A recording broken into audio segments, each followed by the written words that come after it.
This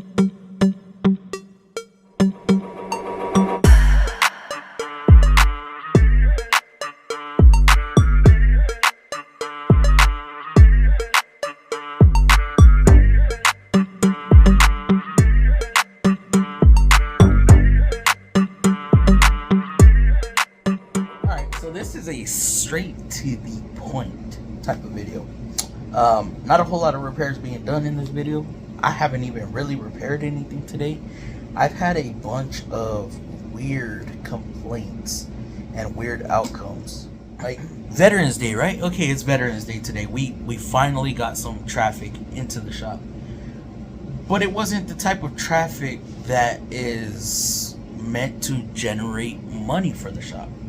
Okay, so yes, we are a repair facility, and this is how the business makes money. This is how auto shops make money, is by selling work. And when you have to correct a customer, when you have to fix a customer, there's not really a whole lot you can do to fix a vehicle, because if you're fixing the customer, then you're actually showing them what needs to be done, how to operate their vehicle correctly, so that they don't continue to have these issues. Now, okay, and this is going to touch on a couple subjects. These vehicles are getting pretty freaking crazy, and knowing the technology in them. The technology in them is getting pretty high up there, pretty far out there. I had one about, you know, a ProPilot car, which is basically an autonomous car, self-driving, but you have to have your hands on the steering wheel. It has to know that you are aware of what's going on in your surroundings. As y'all know, in order to use cruise control, which is part of the ProPilot, in order to use cruise control, you have to turn on cruise control. There's no way around it. You have to turn on cruise control. And customer was adamant that it wasn't working, and you know, that's when I said, well, it is working. I made the video multiple and showed myself adjusting it, and it wasn't doing anything crazy.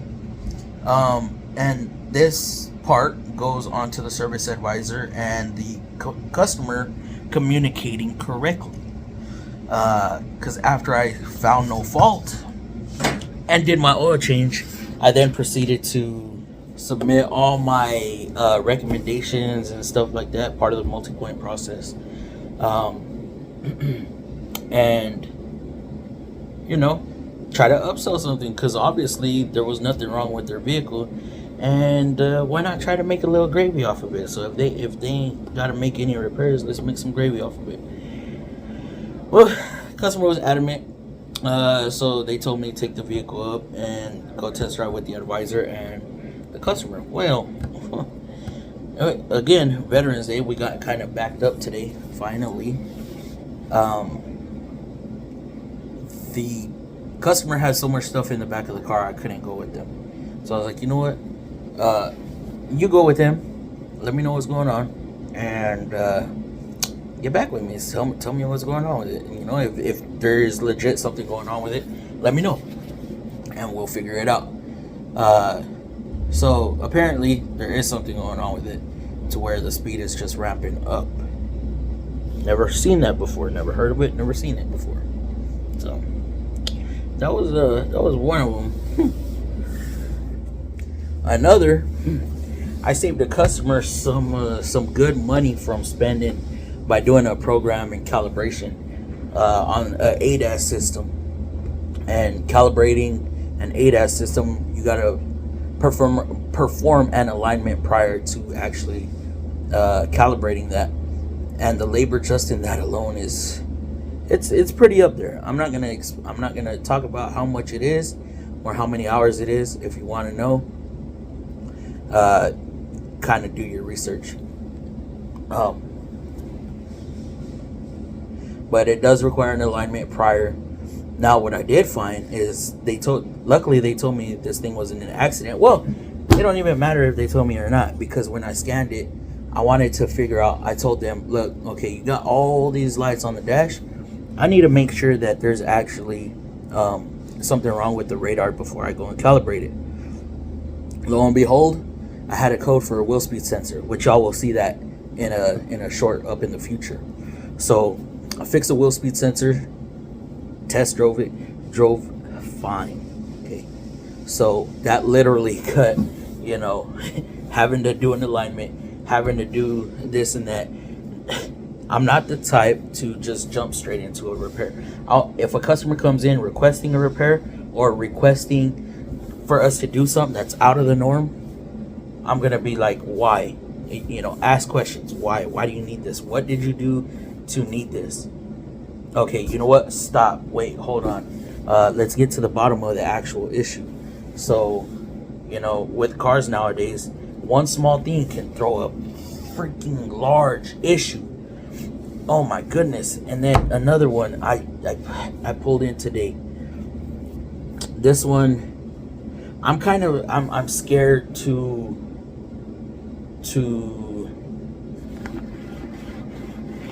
my diagnostic procedure ways. Okay, is start with this. We need further diagnosis. Start with this, check this. If this okay, then do this and do this and do this. Okay, because this issue, this timing issue, can be down from a simple sensor, a simple solenoid, to a sprocket, oil pressure. I mean, at over 250,000 miles on a 4-year-old vehicle, 270,000 to be a little more precise.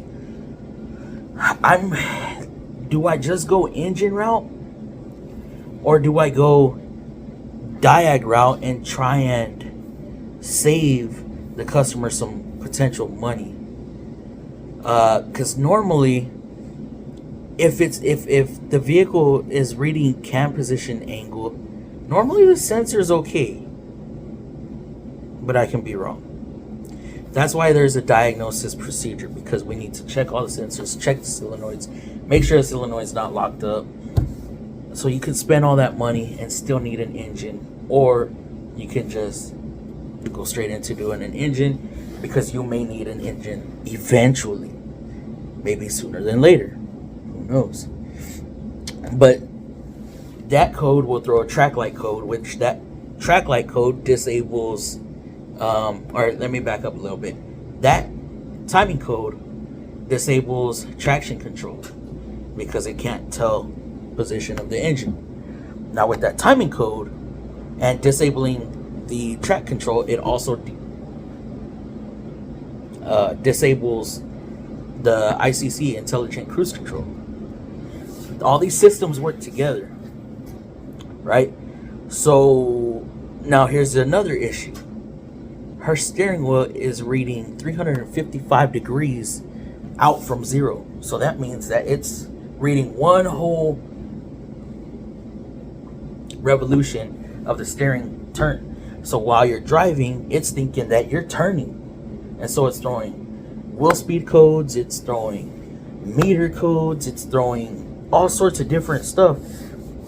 Because while going straight, it sees the wheels going at all speed, all the same speed, but it sees so much angle of steering wheel turning. So it could need a steering angle sensor. Now, she's more worried about the light. She's more worried about the malfunction light and the track light. Timing code is gonna cause malfunction indicator display, malfunction warning for the crash light, because it disables it, and then it throws track light. Steering angle sensor, because it doesn't know the steering wheel position matching, it's not matching the wheel speed sensors, it then also is going to throw a track light, and it's going to cause the crash light to come on as well. And she just wants that, they just want that light gone. What do I do, guys? This is one of the time, this is a time where being a technician, it gets a little difficult, because we're not here to take customers' money. We want to fix vehicles, okay? Fix vehicles the right way, fix it right the first time. You know, we don't want our time wasted, and we don't want to waste the customer's time. let me add this in there too. The transmission's been replaced and it is leaking all over the place. Looks like they had the transmission on the ground and just dragging it because the lower oil pan, the transmission pan is all scratched up. The oil cooler outlets, they're aluminum outlets that come out and curve. Those are all bent up and stuff. I can't tell whether it's a rear main leaking or the CVT pump seal leaking or the torque converter seal leaking. Looks like axle seals are leaking. This vehicle, guys, I could have crashed. I could have crashed. It was weird. Y'all are gonna see it in some shorts later. I know I didn't put this out. I know I didn't put this video out in a members only, but I needed to get it. I needed to pump a video today, guys, and this was just a ranting style kind of video, just to talk. And this is what we go through on a daily basis. If you read my bio, this is an insight. I created this channel to give y'all insights and give y'all information of what it's like to be a technician and on up and coming technicians, and it's just the life of a tech. And this is the life of a tech. This is the decisions we have to make as technicians. You know, we can make decisions. We can make some educated guesses. We can make some common sense guesses. And sometimes we're just like, man, what do I do? Do I jump in this head first, or do I tippy toe? Because tippy toeing, check this, it could get expensive. And you know, let's say, for shits and grins, shits and giggles, you know, let's say I quote 6 hours to check oil pressure, drop the oil pan, check for metal, check the solenoids, check cam, check wiring, pull the valve cover, look at the cam shaft, and then I say, well, you need an engine. We found a lot of metal. We found this. All the sensors are good, but you need an engine. 6 hours in, I can help you out a little bit on DIAG. Now, I can't include this all into my repair because then that would be like I diagnose for free. You know, we don't diagnose for free. You know, I'll help you out a little bit, just a little bit. You know, an hour or two. I'll cut my diagnosis down a little bit if you get the engine. Or we could get an hour into diagnosing the vehicle and find that it needs a sensor or a solenoid, and then go that route, and then hope that the engine lasts for another 200, 300,000 miles and a possible transmission. It's crazy because I cannot fix one thing. I have to fix both. To get that light to go away, I have to fix the steering angle issue code and the check engine light code. It's one of those days, guys. One of those days. Busy? Y'all ever have a busy day and you feel like you ain't made no money? This industry is getting weird. I see a lot of comments talking about, you know, get out, go fleet, whatever. What? This is one thing that y'all don't understand. Working flat rate, you could make a hell of a lot of money. And I'm not one to give up easily. I am not one to give up and just move on. I have to see it through. I have to see it through. I can't give up. That's just not me. I have to keep on pushing. It takes a lot for me to be like, you know what? I am done with this industry. But yeah, I'll see y'all tonight on the live. We're gonna go live at about 9 o'clock. I can't be on the live stream so long because I have my son tonight, and so I don't want him to get super bored to where he starts getting antsy and stuff. Plus, I won't see him for a little bit next week because I'm going out of town. Y'all will find out sooner or later about that. I'm going to document that. It's going to be fun. It's going to be an interesting experience. I'm heading to the east. I'm going east of where I am right now. So with that being said, guys, like, comment, share, subscribe, turn post notifications on. I might start doing some of these little videos where I just talk to the camera and get y'all's opinions and hear what y'all got to say and stuff like that. So yeah, y'all stay tuned for the next shorts coming out. Oh my goodness, got some crazy ones. The rust ones did good. They're not moving a lot of numbers right now, but the comments themselves doing exactly what I want them to do. Guys, I complain about rust so much because it gets the rust belt guys going. It gets them going. And you know, YouTube is about views. It's about comment engagement. It's about interactions and stuff. So of course, I mean, girls post up stuff to, you know, flashy stuff, and guys post nice cars and stuff. Like, everything is just to get a click, get a view. So if Rust is gonna get a view and get a click and get people talking about how I'm not a real mechanic and not a real technician, this, that, and the other, just because I don't deal with Rust on a daily basis, I know how to deal with Rust to an extent, doesn't mean I'm not any less worthy of a Rust belt mechanic. Because let's face it, Rust is not normal. If Rust was normal, Rust would be included in the books, and it's not included in the books. We just have to know how to deal with it. It's not normal. Okay? The bolts were not meant to get rusted. Exhaust is not meant to get rusted. Components are not meant to get rusted.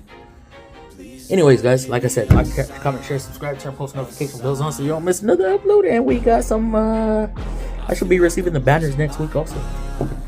Hopefully. Alright, guys, y'all have a good one. Please, Lord, give me a sign, a sign. I wanna be the greatest. Everybody on the fake shit. I look around and feel like everybody is the fakest. I make this every day and I'm impatient, hoping one day I blow up from the basement. Statement, the top is so vacant, I don't even